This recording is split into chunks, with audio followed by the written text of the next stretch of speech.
सबसे पहले तो श्री खाटू श्याम सालासर सेवार्थ चैरिटेबल ट्रस्ट की इस प्रेस वार्ता में आप सभी पत्रकार बंधुओं का मैं इस प्रेस वार्ता में पहुंचने पर बहुत बहुत स्वागत करता हूं, हार्दिक अभिनंदन करता हूं। जी, अपना अगला विषय रखिए आप। अभी विषय है अयोध्या में भगवान श्री राम जन्मभूमि के अंदर उन महान हस्तियों को लेके जाना, वृद्ध आश्रम के बुजुर्गों को लेकर के जाना और अनाथ आश्रम के बच्चों को लेकर के जाना, जिनके लिए इस प्रकार की यात्राएं करना बड़ा दुर्लभ होता है।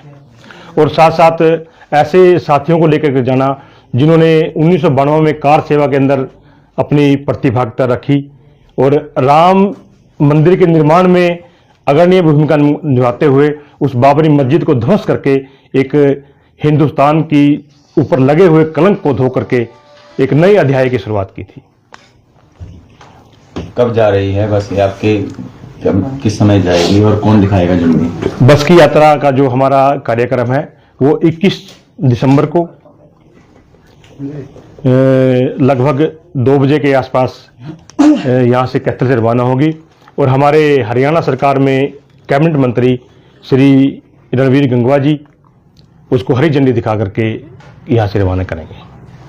तो क्या टाइम रखा है? टाइम तकरीबन 2 बजे का समय रखा है। 2 बजे, 2:15 बजे के आसपास यहाँ से रवाना हो जाएगी। कहाँ से उसका स्थान हमने रखा है भाई उदय सिंह का जो किला है हमारा, जो हमारी कैथल की आन बान और शान है, वहाँ से बस को रवाना किया जाएगा। तो कहाँ जाएगी यात्रा और कितने दिन का इसमें रहेगा? ये लगभग 4 दिवसीय यात्रा रहेगी। कैथल चल करके हम अयोध्या पहुँचेंगे। अयोध्या में सभी जो भक्त हैं उनको हनुमानगढ़ी, भगवान श्री राम की जन्मभूमि, नवनिर्माण राम मंदिर के दर्शन करवा करके वापसी में फिर हम कृष्ण जन्मभूमि मथुरा के अंदर भी उन सभी भक्तों को दर्शन करवाएंगे। कैसे मन में आया कि इन बुजुर्गों को ऐसे लेकर सेवा के लिए लेकर जाया जाए? देखिए, हमारी संस्था पिछले 3 वर्षों से इसी प्रकार के धार्मिक आयोजनों का आयोजन करती रही है और हमारा जो सबसे मुख्य है उद्देश्य कि हम उन लोगों को धार्मिक स्थानों की यात्राएं कराते हैं जो आर्थिक रूप से कमजोर हैं, जो और किसी कारणवश यात्रा नहीं कर पाते, या बुजुर्ग हैं, उनको लेके जाने में आने में कोई दूसरा बंदा सहायक नहीं है। तो हमारी ट्रस्ट ऐसे साथियों को, भक्तों को यात्रा कराती है जो इस प्रकार से सामर्थ्य नहीं है। और हमारी संस्था को लगभग अभी कल 3 वर्ष पूरे हो चुके हैं और आज हम 4थे वर्ष के अंदर प्रवेश कर चुके हैं। और जब हमने इस प्रकल्प को चालू किया था, निःशुल्क बस यात्रा को, उस समय निःशुल्क शब्द नहीं था। जितनी बस यात्राएं कैथल में जारी थी उसमें कोई निःशुल्क नहीं था, लेकिन हमने पहली निःशुल्क बस यात्रा 18 दिसंबर 2021 को आरंभ की और उससे लगातार ये 3 साल के अंदर कारवां बढ़ करके अब 45वीं बस यात्रा अयोध्या के लिए जा रही है। तो इसमें खाने पीने की क्या व्यवस्था कर रखी है भक्तों के लिए? देखिए, हमारी जितनी भी यात्राएं रहती हैं, निःशुल्क रहती हैं, उसमें खाने पीने रहने की सारी जो व्यवस्था है वो ट्रस्ट के माध्यम से होती है। इस बस के अंदर भी सभी प्रकार का खाना और रहना और जो बस की यात्रा है वो भी सब निःशुल्क है। उसमें किसी भी यात्री से कोई भी 1 रुपया 1 पैसा भी नहीं लिया जाता। कितने यात्री इसमें बस में यात्रा कर रहे हैं? क्या और भी सीटें हैं अगर कोई आना चाहे तो? देखिए, 61 सवारी बस में जाती हैं और हम 61 ही सवारी लेकर के जाते हैं जी, ताकि किसी भी सवारी को बैठने में उठने में कोई दिक्कत ना हो जी। अभी लिस्ट बन रही है, उसमें कार सेवकों की लिस्ट भाई कपिल जी के पास आई है, अभी उस पर प्रकाश डालेंगे। और अनाथ आश्रम की और वृद्धाश्रम की हमारे पास लिस्ट आ चुकी है। उसके बारे में प्रधान जी आपको ज़्यादा जानकारी देंगे, वो सारा कार्य देख रहे हैं। और उसके बाद जो सीटें बची हैं, 2, 4, 5 अगर सीटें बची हैं तो उनको फिर हम जनरल रूप में उनको बुक करा सकते हैं। देखिए, दुनिया में सुंदर 2 ही नाम, एक जय श्री श्याम, एक जय श्री राम। सर्वप्रथम तो आप सभी को जय श्री श्याम, जय श्री राम। जैसा कि हमारी संस्था के सदस्यों ने आपको विस्तार से बताया है, ठीक इसी प्रकार ट्रस्ट लगातार 3 वर्षों से काम कर रहा है। और जब यह ट्रस्ट बना था तो केवल मात्र एक ही मकसद से बना था कि जो लोग विभिन्न धार्मिक स्थानों पर जाना चाहते हैं और किसी कारणवश वो जा नहीं पा रहे हैं, क्यों न हम एक ऐसी बस सेवा शुरू करें जो इन लोगों को इन धार्मिक स्थानों पर ले जाया जा सके। उसी बात को मद्देनजर रखते हुए हम लोगों ने ये बस चलाई जो 100% निःशुल्क है, जिसके अंदर आना जाना खाना पीना रहना सब ट्रस्ट के माध्यम से किया जाता है। और यह बस बाबा जी के आशीर्वाद से, आप लोगों की शुभकामनाओं से और जनता के सहयोग से चल रही है और भविष्य में भी हमें पूरा यकीन विश्वास और भरोसा है ठीक इसी प्रकार चलती रहेगी।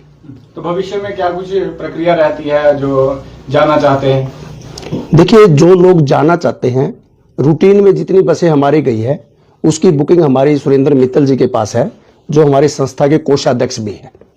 वो बुकिंग करते हैं और जैसे जैसे उनका नंबर आता जाता है सीरियल वाइज उनको टेलीफोन करके स्वयं अवगत कराते हैं, भी आपका नंबर आया हुआ है, आप यात्रा में जा सकते हैं। जब हमारी संख्या 61 हो जाती है तो वो बुकिंग उस बस के लिए बंद हो जाती है और अगले बस की शुरू 62 नंबर से शुरू हो जाती है। ठीक इसी प्रकार बाकी बसों का भी प्रक्रिया चलती है। जहां आप जो है यात्रा लेकर जा रहे हैं, कार सेवक जा रहे हैं, तो एक अहम यात्रा हो जाती है जी। यहाँ से मंत्री इसको रवाना करेंगे, तो क्या अयोध्या में भी कोई विशेष व्यक्ति इनका स्वागत करेंगे? देखिए, सर्वप्रथम तो मैं माननीय कैबिनेट मंत्री श्रीमान रणबीर गंगवा जी का इस बात के लिए विशेष तौर पर व्यक्तिगत रूप से भी धन्यवाद करता हूं और ट्रस्ट की तरफ से भी धन्यवाद करता हूं कि जब हम लोगों ने उनसे समय मांगा तो उन्होंने हमारी बात को सहर्ष स्वीकार करते हुए तुरंत प्रभाव से झंडी देने के लिए समय दिया। और उसके बाद हमारा यह प्रयास है क्यों न अयोध्या में भी जैसे हमारी बस जाए, क्योंकि उस बस में अनाथ आश्रम के बच्चे और वृद्ध आश्रम के बुजुर्ग और कार सेवक जा रहे हैं, क्यों न अयोध्या में भी उत्तर प्रदेश के माननीय मुख्यमंत्री श्रीमान योगी आदित्यनाथ जी उनका हौसला बढ़ाने के लिए, उनको आशीर्वाद देने के लिए वहां पहुंचे और हम प्रयास कर रहे हैं, हो सकता है कि वो भी पहुंच जाए। को जय श्री राम। देखिए, 6 दिसंबर 1992 का वो ऐतिहासिक दिन है जिसके ऊपर पूरा हिंदू समाज गर्व करता है। अयोध्या के अंदर हजारों ही नहीं, सैकड़ों ही नहीं, लाखों ही नहीं, करोड़ों की संख्या में राम भक्तों ने अयोध्या पहुंचकर वहां पर उस दिन बाबरी मस्जिद को ढहाया था। और हमारे जो हमारे पूजनीय भगवान श्री राम जी हैं, उनके जो मंदिर का, जो उनकी जन्मभूमि है, वहाँ पर मंदिर बनाने का एक रास्ता शुरू हुआ था। उस रास्ता का वो उन्होंने शुरू किया। उसके बाद हमारे आदरणीय प्रधानमंत्री नरेंद्र मोदी जी ने 5 अगस्त 2020 को एक ट्रस्ट का निर्माण किया, जिसके माध्यम से राम मंदिर की स्थापना हुई। 22 जनवरी 2024 को भगवान श्री राम मंदिर जी की उद्घाटन हुआ और उसके अंदर हमारे रामलला विराजमान हुए। हमारी ट्रस्ट का सौभाग्य है कि ठीक उसके 11 महीने बाद, पूरे 11 महीने बाद 22 दिसंबर 2024 को ही हम वहाँ पर उन्हीं कार सेवकों के साथ भगवान श्री रामचंद्र जी के दर्शन करेंगे। हमारे कैथल से उस समय जो कार सेवक थे जिन्होंने इस आंदोलन के अंदर भाग लिया था, वो लगभग 170 के आसपास की सूची है। हमने लगभग सभी से संपर्क करने की कोशिश की। उनमें से कुछ बुजुर्ग हो गए हैं, चलने फिरने में असमर्थ हैं, और कुछ कैथल से बाहर जा चुके हैं। तो उसके अकॉर्डिंग जो हमने सभी से संपर्क किया है और हमारे पास कुछ एक सूची बन भी गई है, वो सूची कल शाम तक हमारे पास फाइनल हो जाएगी, जो हमारे साथ कार सेवक जाएंगे।